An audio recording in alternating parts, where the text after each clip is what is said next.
I want to find the region R is the base of a solid. For this solid, each cross section perpendicular to the x-axis is a square, and it wants the volume. So what that means is, say we take this perpendicular cross section. This is perpendicular to the x-axis.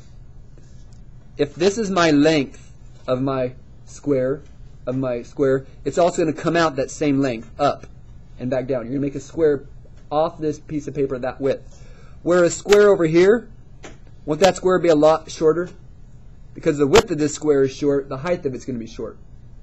So it's kind of hard to imagine the shape of this, but it's going to actually get a lot thicker here and a lot skinnier here, because it comes up according to the base is how high it comes off the paper. Anywho, if I want to find that volume, so volume equals, what's my interval? Well, isn't it from 0 to 2?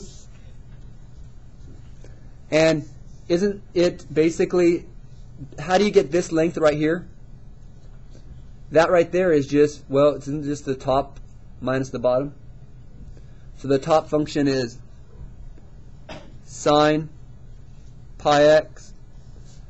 The bottom function is x cubed minus 4x. And don't forget your dx. It's a great thing to forget. People love doing it. And when you do that, well, this is a calculator-based question. So, hey, put in your calculator, and you simply get an answer that's approximately 9.978.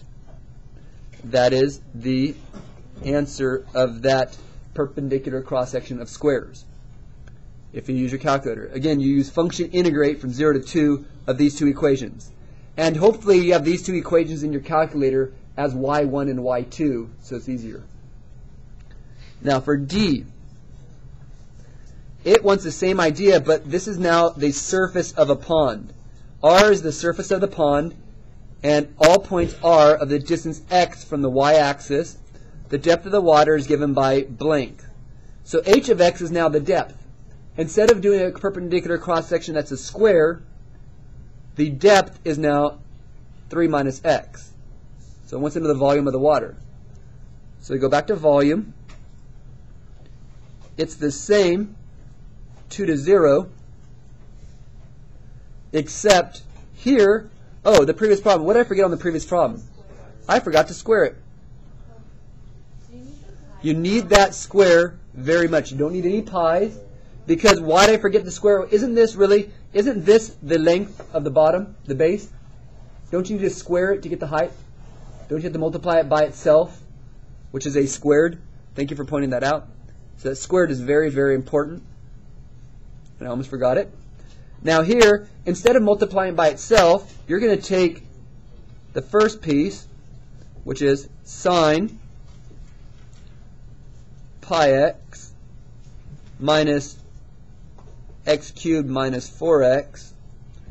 You're going to take that piece, and instead of squaring it, what are you going to multiply it by this time? Well, you're going to multiply by h of x, which is 3 minus x. So you're going to take this, which is the base, and this is now the height, or the depth, because you're going underground. Where here you took the base, and the height was itself, so you squared it.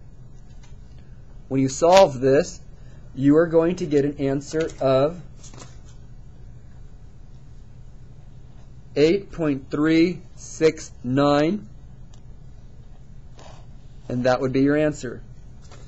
Those would be cubic units. If they asked for type of measure, they would have to give you something ahead of time, but those are just your two values of the problem.